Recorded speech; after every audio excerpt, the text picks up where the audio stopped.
Yo, Noah, what's up, man? How much, brother? How are you doing? Good, man. Good. Good. Alright, let's get started, man. Perfect. Welcome back, everyone, to Project Me. Today we're here with another episode of the Project Us series. And I have Noah Voltz here. He is a musician, and we're going to be talking about his lifestyle, his won't back down attitude, and what motivates him. So these are going to be your first few songs you're actually going to be releasing to people. Yes. Are you going to be planning on putting these out on an album or singles or a project or anything like that? I think we're gonna end up releasing an EP this year. Okay, awesome. Yeah. So, I don't want to make any like tentative dates. Hopefully, I have a fella down in Cranberry. I'm not sure his name yet. A good friend of mine is hooking me up with him. But Okay. He's a pretty decent producer, Okay. from what I understand, and he'll bring me in for rather cheap because he's really good friends with one of my guys. So it all depends on whenever I record him, and I'd like to market it, of course, because marketing is it's everything. I'm not big enough to just drop an album without saying anything like Ed Sheeran. You know what I'm saying? But Yeah. So hopefully get those recorded within the next like month and a half, 2 months. That would be awesome. Hopefully get like another 2 cooking up. It's like 6 songs, hopefully. Pretty long EP, but something that I think could probably go over rather well. And then have that released like March or April. I think that'd be sweet. Yeah. Awesome. So, Have you told a lot of people about these songs? Okay. Yeah, people know them. supporting? Oh yeah. Awesome. People sing along. Like it's like I catch my parents singing them all the time. A lot of people in college are like, no, if you have your guitar, go grab it. Let's play it real quick. I'm like, all right, sweet. That's sweet. Yeah. So yeah, it's incredibly well received. So this has always been at the very minimal a hobby, but maybe like a big part of your lifestyle. Mm-hmm. And do you think one day that's something that's your lifestyle may revolve around, like even career-wise? That's what I'm doing right now. So matter of fact. Your dream, what's your dream with this? My dream with this, so the reason why I had left my prior job is because weekends were really clogged up. I was working like 12, 13-hour shifts. Okay. So around Friday, Saturday, Sunday, per day. Yeah. Not Sunday, but, same difference. Gotcha. But I had taken a job at Ace because the hours were incredible. It's a great job, by the way. But the hours were just incredible. Like, I'm off at around 8 o'clock every night, which means if I want to go hit an open mic after work, I'm free to do that. All right. I can work morning shifts, and I can be done at 4. There's really no bad shift to be working at a hardware, like that kind of hardware store. Yeah. It's just run very well. So the reason being for that, so I took Ace in hopes I probably wasn't going to like it. It was more of something like I need to do this if I want to get here. And that's already been very evident that I did an incredibly right thing. Okay. Where was I going with this? Apologies. What was your question? Your dream. My dream. Yes, sir. Right. So yeah, in order to like fulfill that dream, like I'm playing a lot of music right now. The dream is pretty much tentatively set. Next year, May 2021, I'm going to be moving to Nashville. Really? Mm-hmm. Having a couple, hopefully, dudes moving down with me. I have a place to stay. We have a place to stay for a little while down there. Get our feet in the door. Be down in Nashville, play a lot of music, have a lot of fun. The thing about Nashville is there's also a lot that goes into living in Nashville as a musician. Okay. The dream for Nashville is that I can market in Nashville. I don't want to play in Nashville. Okay. I'd love to play in Nashville, but Nashville is a place you get trapped. It's people who will play at the Bluebird Cafe. Okay. That's right downtown. They'll be stuck singing Garth Brooks for the rest of their life. They don't ever leave. But Nashville, if you do it the right way, you go down there and you just market yourself and make a lot of connections with different musicians, different producers. So like networking in a way. It's huge in networking as Okay. far as music goes. Prior, the guy who I opened for, he lives in Nashville. Okay. And he flies out of his home like every morning, and then flies home every night. All around the country, just zigzag. Is that kind of what motivated you to want to go out there, or something else convinced you? Originally, I just wanted to go down there because I thought Nashville was a place to be if I wanted to play live music. Okay. And that's still the case, but Yeah. I didn't realize how much better it would be to be down there rather than up here, just an hour north of Pittsburgh. Yeah. And Pittsburgh's a wonderful place for music as well, but like Nashville for the kind of stuff that I'd like to be doing is A1. Like, Okay. yeah, it's perfect. So, yeah, it's huge. So, has anything over basically just through this journey so far held you back, or anyone held you back? Other than, I know you said that job may have held you back with the hours, so you were able to get out of that. Anything else that comes to mind, or any fears you have with the future? I'm a pretty steadfast dude. Tom Petty has a song called "I Won't Back Down." If you ever listen to it, one of the lines in it is, "You can stand me up at the gates of hell, but I won't back down." It's just like one of those things that like kind of resonates through your head, like it's just like it's not something that I ever think about. It's never like, oh, what if this doesn't go right or this doesn't go right? It's like, well, so what if it doesn't go right? Okay. Like in my head, as far as I'm concerned, there's not a doubt in my mind that I'm be playing music full time one day. I like whether I'm famous or whether I'm not. I will have a career and like really steady income playing music one day, and there's not a doubt in my mind. Okay. Yeah. All right. I love the mindset. Oh, it's huge. Yeah. That's something I'm really trying to develop of my own. Yeah. And the problem is I find that a lot of times I do have that. Some mornings I just wake up and it's not there. So a big part of this bringing people together is to learn how to maintain that mindset. 100%. So is there any way you find that anything that helps you maintain that, like a routine, or how do you manage to keep this mindset? Like, it seems like a very positive. So a little bit about my backstory. So whenever I was a kid, I grew up and I was bullied, or at least I had perceived that I was being bullied. Okay. And so I would go home from like third grade to like the end of seventh grade every day, and my parents would be like, "How's your day?" And I'd be like, "Awful," Yeah. So I just like had in my head that I never had a good day. Like every day was a terrible day, and so there was a point. It was actually whenever I started doing theater. And I was like, wow, this like really like kind of like gave me new perspective, and it's like this is fun, and kind like of a turning point. It was a huge turning. It allowed me to, make friends, if you will. Okay. Like I always had the ability to make friends, but I never had the confidence. And standing in front of a stage of people was like a fat pig in the 8th grade, and like walking around and people laughing, like that was like huge for me, like just this huge flip. And so. I guess the reason why I keep that mindset is because after that point, so like from freshman year on, I really like just have not had a bad day. Really? Like I've had a grandmother die. That wasn't a bad day. My dog just recently died. That was not a bad day. Like it's just there's like no reason for you to say, hey, I had a bad day. Like there's so much good around you. So like it's basically an outlook, but not focusing on the bad. So like that's like pretty much it. Like you don't need to focus on the good, but I mean, you don't need to not focus on the bad, I should say. The bad's always going to be there. That'd be really foolish of you to not look at what's bad around you. Yeah.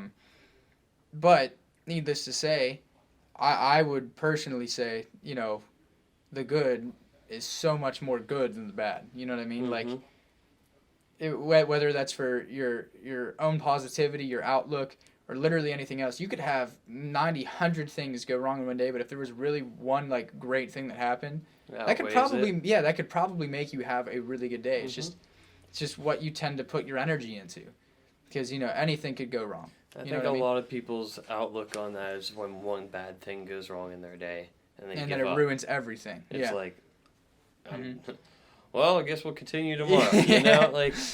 And I relate to that. Like I've had that mindset before. I think mostly everyone has had some form of that thought train. And it's just overcoming that is like a huge part of life and growing in general. Yep.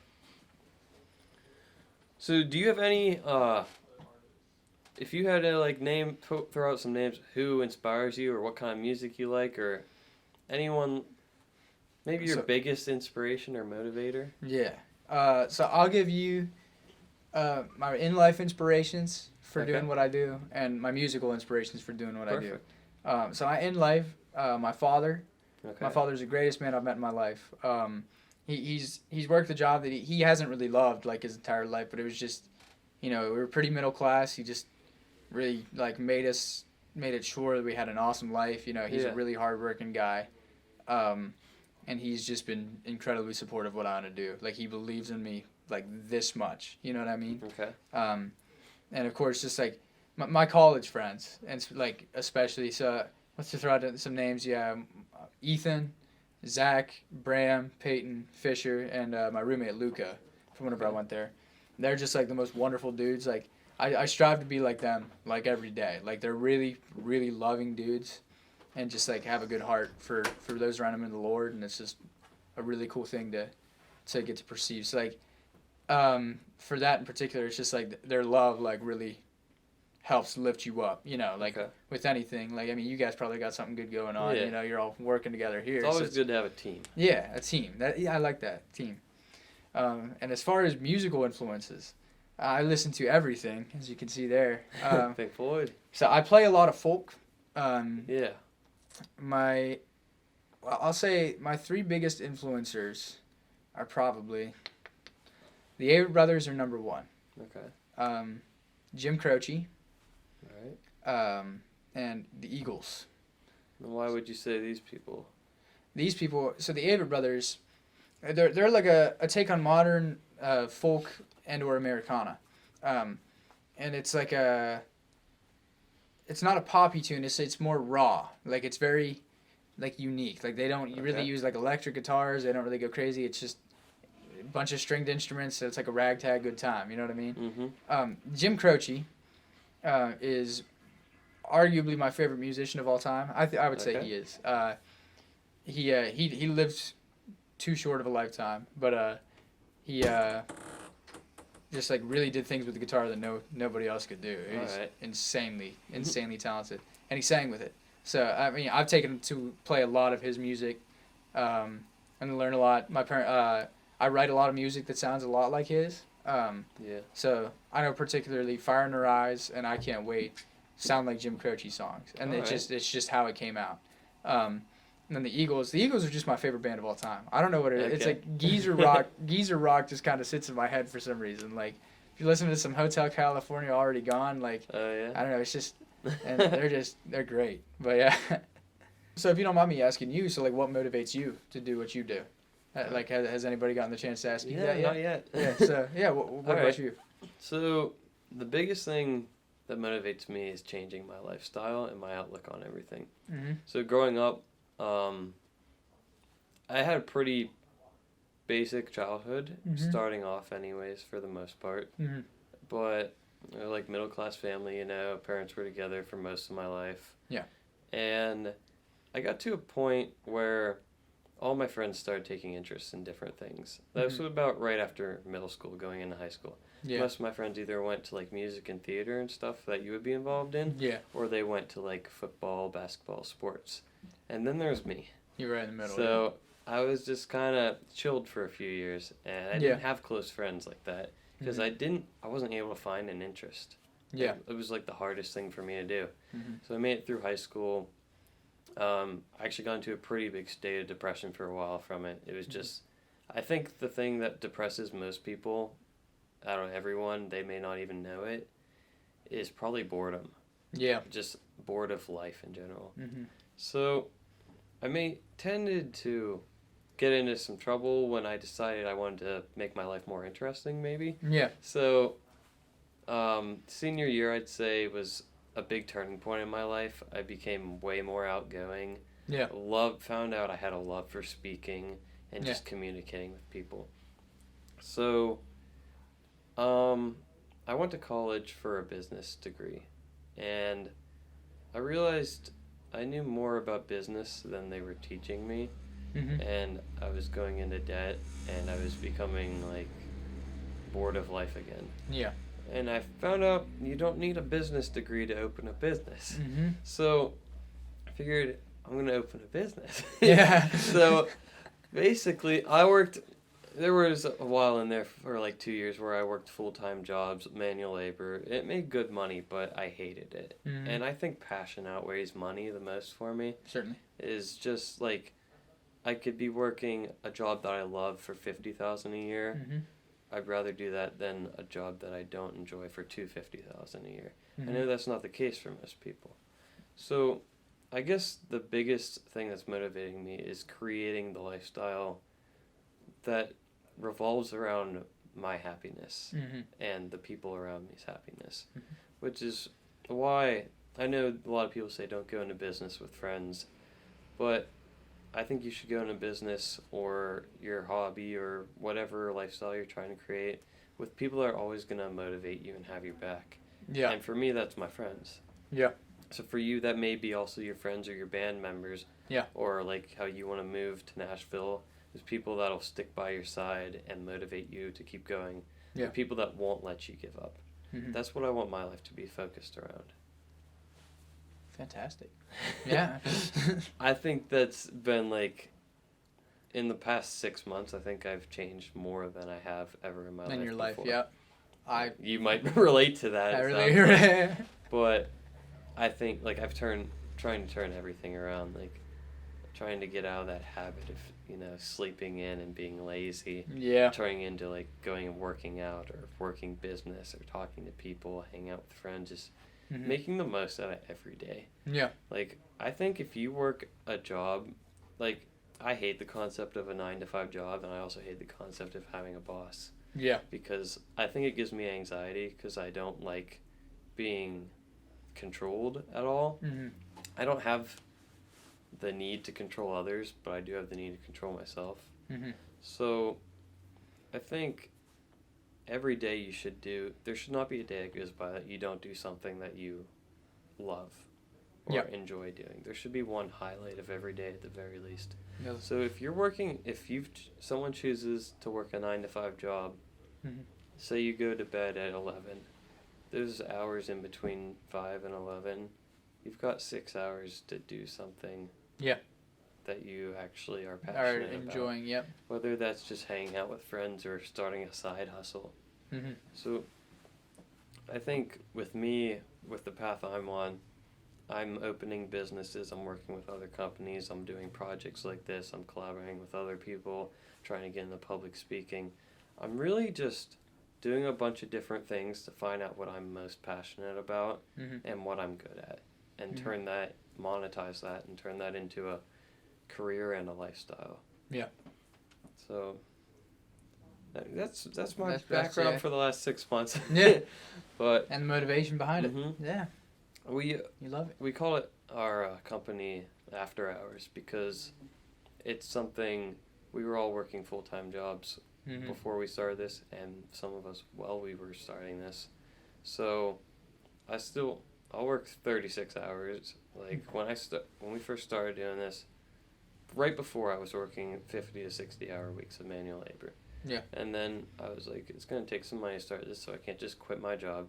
So I work 3 12-hour shifts a week to get this started. Yeah. And go from there. So I find that it's hard to find that one thing you like to do on a 12-hour shift day, Yeah. Well, especially if you're leaving at 7 and getting home at 9, Yep. then you just want to go to sleep. Yeah. So it's making the best out of whatever you do. Mm-hmm. But I don't think anyone should have to settle down for a job that they hate. Yeah. And I hate the concept that so many people are doing it, and it's just what you're supposed to do these days. Mm-hmm. You're supposed to... Well, I mean, you had talked about college, right? Yeah. Like, people will spend, $80,000 in a college degree, and they're like, oh, shoot, I don't want to use this. Mm-hmm. Or they can't use it. Yeah. It's not... College isn't a guaranteed job No, it's anymore. Not. Yeah. And I hate that. I wish it were. Yeah. Like if college were an investment, why would you spend that much money to spend 20 years of your life paying it off, Like college, I think college is a great thing for some people, but it's definitely not for everyone. Mm-hmm. And I don't know.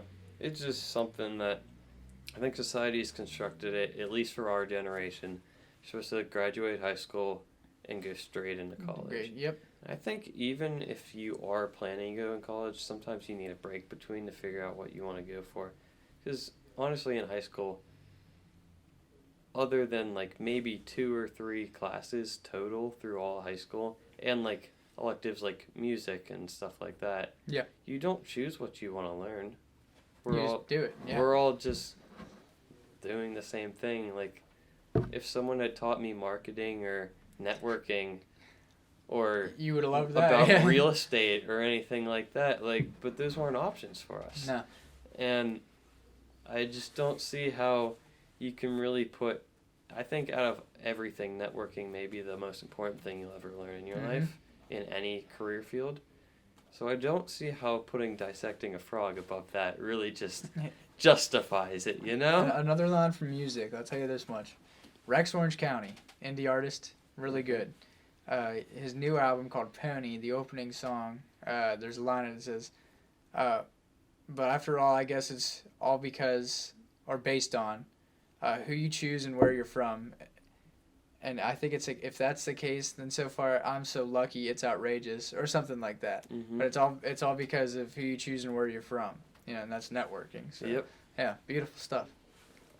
It's just crazy, you know? Yeah. Like, I think so many people think they're born somewhere or they're born into a family that does something and they have to follow it. And I hate that. Yeah. I can't wrap my head around feeling that confined and restricted to something. No. Yeah. Like, man. It's ridiculous. That's Well, crazy. A little of you on the guitar. Yes, if sir. that's good with you. That's awesome. I All mean, I know. I just brought it for aesthetic value, just to like taunt you, keep it in the case. Yeah.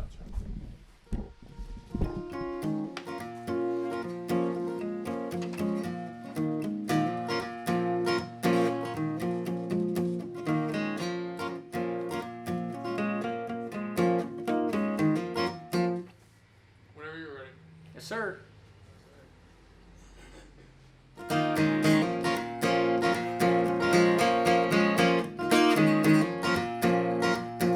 Well, he walked in to the other room, was feeling kind of blue.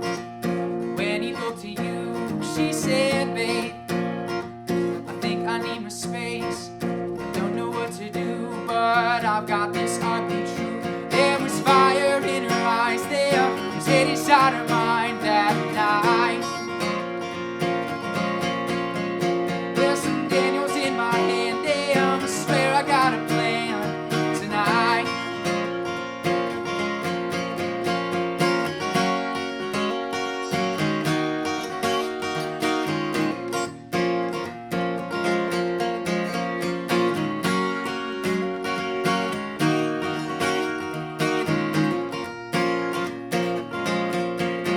She sat down and tried to hide her face.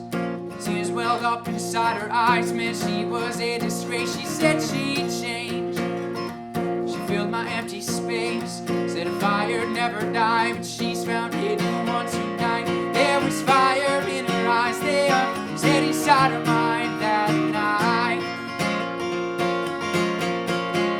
There's some Daniels in my hand, damn, I swear I got a plan tonight. We locked eyes from across the bar, but that bridge was written on her face. I know your truth, watched them sit right next to you. No one listened to my heartfelt words, listen to your lies.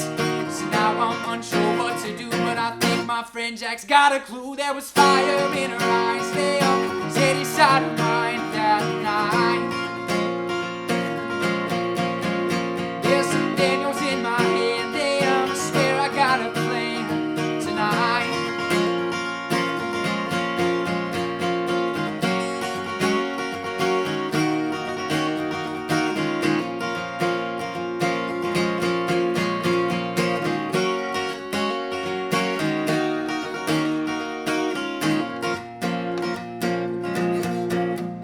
Found me cold and all alone. Some Daniels in my hand, damn, it was an awful plan.